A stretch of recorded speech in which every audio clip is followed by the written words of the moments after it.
How's everybody doing? Happy post-Super Bowl. Happy Valentine's Day for all of you that celebrate.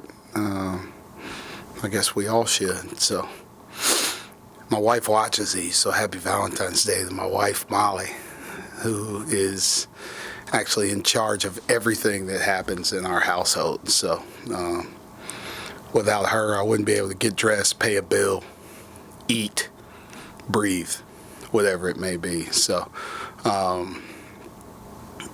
we're quick turnarounds is, it's a part of it. I think everybody kind of goes through these stretches in the Big Ten schedule. And, for us having to play Saturday, Tuesday, Thursday is, something that's unique, like when you get to this point. But it's something here in February you try and balance keeping your team sharp but keeping them fresh. And, this will be a challenge for us to do, but, we need to be both going into this stretch of games. So, that's our opportunity. We want to get back out on the practice court. We had a little bit of stuff that we could do yesterday, but get back out there today and finish our preparations for Michigan State, because they pose a great challenge. They're a really good team coming in here, a well-coached team, and, but we'll be ready to play. We'll be fresh, and we need to execute and stay disciplined on the defensive end to do what we need to do to try and win this game tomorrow.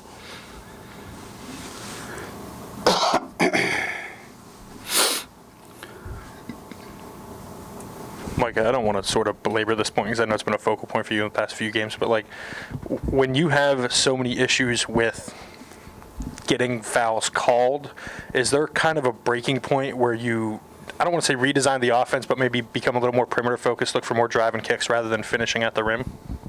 I don't know. I don't think we can, continue to or change some things. Like some people guard us in certain ways, and our guys, you have to take what the defense gives you, and we're going to continue to attack. Like that's what we've done. That's where we've had success, and we got to continue to play that way. If you don't attack, then you don't get any driving kicks. Right now, you're just the guys on the perimeter just standing there looking at each other. We'll continue to play our style. We got to be better at how we do things. We got to do it for longer stretches. And now, it's almost like when we were in the NBA, it was, you talk about, we used to talk about fourth quarter defense all the time. And good offensive players, like, can you cut and move through physicality, like, during an NBA game, like the best scorers, the best players that play off the ball, because it's easy to do it for 3 quarters, right? Those guys play 48 minutes, so you don't always see the best defense at the start of the game. But in the fourth quarter, if you're a dude, if your name's at the top of that scouting report, like you got to play through physicality. You got to cut, you got to move, you got to do it at a high rate of speed, and you got to get open. And that's what our guys need to do, right? That's what we'll work on. That's what we'll continue to get better at. And we need to do it for 40 minutes and continue to cut, continue to play at a higher rate, and, get the angles and the advantages that we need to. So that's what we'll keep working on. That's what we'll keep getting better at. And then, that'll allow us to get the angles we need to score at the rim. Micah, first of all, shout out to Molly for subjecting herself to us asking you questions. That must be true love. Hey, true love. Hey, the points off turnovers, the style you play, obviously turnovers seem to be magnified. What can you do to reduce the impact of that hurting you, I guess? Yeah. It's been an issue for us, like our turnovers all year. Like we've been fairly consistent turning the ball over, and I get a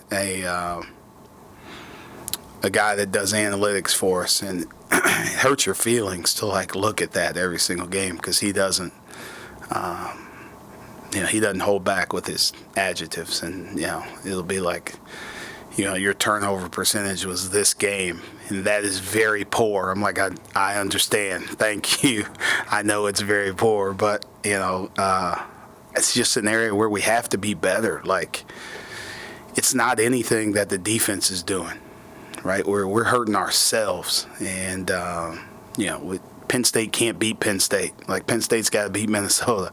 Penn State's got to beat Michigan State. Like, Penn State can't beat Penn State, and right now that's what we're doing to ourselves. So we just can't have them. As much as we try to, we focus on the small fundamental details in practice of, catching the ball with two hands, passing the ball to eyes. Right? If you're not looking at me, I shouldn't throw it to you. We talked about in the Minnesota game, you can't outlet the ball without looking because guys, Peyton Willis kind of hangs around in that backcourt and he's going to look for steals. So we did all those things. But we'll keep working on it. We'll keep getting better. And sometimes if you walk in, we're having camp at the start of practice, but we need to get to the point where Penn State's not beating Penn State. And if we want to become a good team, we have to eliminate those. Micah, I guess, with the way that the offseason worked out, you had, I guess, a pretty unique opportunity and challenge to build a roster on the fly, I guess, in your first year. Have you learned anything from that process and kind of seeing how all of that has played out that you can take into how you build future rosters for yourself in the program? A little bit, but not much. Just because it's, I hope I'm not in the same circumstances again. Right? If so, it's my own doing, and I deserve whatever I get. But I think you'll see us recruiting in a different way, right? I think everybody takes a chance. There might be open roster spots, or you fill needs through the transfer portal, but we're going to recruit high school kids. And we're going to grow those kids. We're going to develop those kids. And those are the guys that we've spent a lot of time on because they fit how we want to play and who we want to be, who we want in our locker room and everything else. So that's how you'll see our teams being built. And hopefully over time, those teams are able to grow together, right? Everything's volatile with the transfer portal and guys leaving. You can't keep everybody happy, right? There's 13 scholarship guys. You can only play 5 at a time. So somebody inevitably is going to be upset. But if you're trying to develop those guys at the same time while working with them and talking about, where you see them, what their roles are going to be, I think you can keep guys like that. And that's when you start to build a program, right? You see a Purdue, you see a Wisconsin, teams in our league that don't have people really transferring out in huge numbers. They get guys, they get them better, and then those guys help them win. I think that's how we want to be. That's how we want to build this thing, and we'll fill needs through transfers, but we got to make our own guys better. We got to recruit, have a keen eye for who fits us and who we want, and then we got to make those guys better, and then fill in needs if we need to from there. Micah, some of the things that you said after the game to some of us in here who have been around a while, but not necessarily unique to this program. Mm-hmm. Having coached in the Big Ten previously, is that an issue that you anticipated having at Penn State? No, and I don't think it's I don't think anybody has a Penn State bias. I don't think these referees go in and just man, I hate blue. I ain't calling nothing for them, right? It's just how we play is different than other people, right? Take Purdue, for example, right? They have 2 dominant post players, and then they have another guard that attacks the rim at a high rate. So, they're going to draw fouls based on that, how they play. They're going to throw the ball in the post a lot. Kofi, Illinois, they're going to throw the ball in the post a lot. We don't throw the ball in the post a lot to John, right? We play a different style than some other people play. So, things that might not be important in the kind of throughout the game for other people, it doesn't really matter. But it's really important to us. It's not like Penn State has played a traditional style for 20 years, right? We're completely different than how they've played in the past. So, it's just a matter of maybe people taking time to adjust to what we're trying to do, or maybe it takes, me saying something or talking about it, so people see it and understand what really affects us and what doesn't affect us. Like, that's the only thing that I see. So, I don't know. I was pretty frustrated at the moment. Obviously you could probably tell that. But like at the end of the day, also, like, hats off to Minnesota. They beat us, right? They beat us, and we have to be better. I don't want to sit here and be like, sour grapes, and like, we got beat. Like, we got beat against Michigan. We should have won the game. We got beat. Like, Wisconsin, we had opportunities and we got beat. Like, I'm not crying or complaining because we got beat. Like, we have to be better as well. But there's just an expectation, and I think everybody being at their best, and knowing what we're trying to do, how we're trying to attack, and other things like that. So, I don't know. I guess I just rambled around what you just said, but I don't feel any kind of biased or anything from the league. Now, if it happens 10 years from now and I'm still talking about it, then yeah, maybe there is, but I don't feel that way. I just feel like we're different in how we play, and what's important to us might not be important to other teams. But that's why the referees get paid the big bucks. It might not be 10 years, but we did hear that 10 years ago, so it's slightly familiar. But if I took any coach in the Big Ten and told them to draw up their 10 highest basketball IQ plays or schemes, that's undoubtedly more complex than what their team is actually running. What are the parameters for you for increased complexity, diversity, and depth that a team has compared to what you know versus what you can do? Yeah, that's a balancing act right there upon itself. You have to have people that have kind of corporate knowledge, right? Like,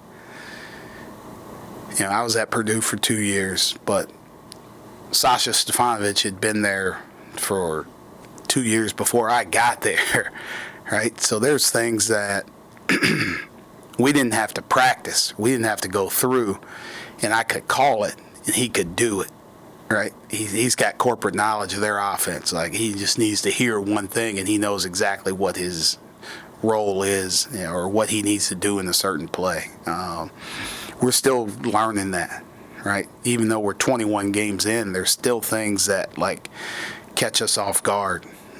So we haven't been super complex in terms of what we're trying to do, because we don't have a bunch of guys with corporate knowledge. Like, you go through it, you go into next year and you have some guys back that have been here for a year. Like, now some little things that I say, they understand it completely and exactly, and they've been through, like, what we're trying to do and how we attack, another team, because they've seen how that other team tries to guard, right? You have a better feel, like, hey, Ohio State tries to do this, or Michigan State tries to do this, without me even talking about it. I think the newness, that's where you get hurt by the newness of a team. The first time, like, everything's brand new, and so we've been pretty vanilla in terms of what we want to do. Like, it hurts me at times too. Like, there's a lot of things I see that I'm like, we could really do that, but I'm not sure if we're quite ready for it yet. So I think in time you'll be able to see more. Hopefully, with an older group, it's you would like to do it more, but the older guys are new to me as well. So, like I've said before, it's like we have all freshmen at times. So. Does that haunt you a little bit in these close games where you go, I mean, Sam in an ISO situation is maybe the most pragmatic thing that you can do a lot of these times, but maybe not the actual answer to the problem that you're trying to solve, and you go, well, this makes sense for us, but at the same time, I can see this thing that if we did this instead, maybe it just goes differently. I mean, is that difficult at this point? A little bit, yeah. Like, if you if you could take a remote control and I could just hold it on the side of the basket or on the side of the court, like I think we'd be really good. But, also have to prepare guys for last-minute situations and what we should be looking for, right? It doesn't change a whole lot in terms of what you're looking for or how you're trying to attack at certain times.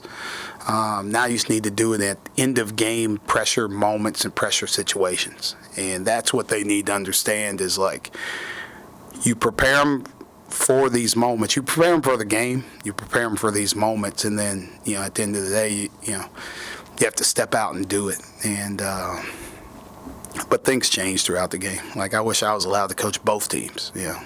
We'd be in business. If I could coach both teams and I had the remote, like, be undefeated right now. But we can't, unfortunately. So we're still learning. We're still growing. And, one of these late game situations is going to turn for us, and we're going to get what we want. And, we'll keep growing towards that. Micah, on the Minnesota broadcast, they mentioned, I think they said something about Greg Lee being back within a week. Do you have a timetable for him, and where's he at, and sort of what sort of happened there? Yeah, Greg's still kind of day to day. Justin sends me an update each day of, like, his prognosis. It doesn't. Just kind of list him as day to day, just based on how he feels and what he's able to do. Like, you don't want to put him in a bad spot. If you talk to Greg was ready to play 2 weeks ago before he got hurt. And I'm ready. Hey, I know I'm not hurt yet, but I'm ready to play. Like, you got to do what's best for him as well. And I know he is, like, anxious to get back. But, like, he's got to be back where he's able to help us. And get back. He was starting to play well, and I know he's a little upset that he got injured while he was playing well. So I don't know. Like, I'll see what he can do today. I haven't talked to Justin about it, but I'll see. Hopefully he can do something today. Fingers crossed. I don't know that, but we'll wait and see what happens tomorrow. And if he's not ready to go tomorrow, then I'll ask him again on Wednesday and see what he says. So. Fingers crossed he could be back soon for us, but I don't know what that is. It's not a season-ending injury or anything. He's getting better. He's moving better, but I don't have an answer for how long he's going to be out or when he'll be available for us. Thank you, guys. Yep.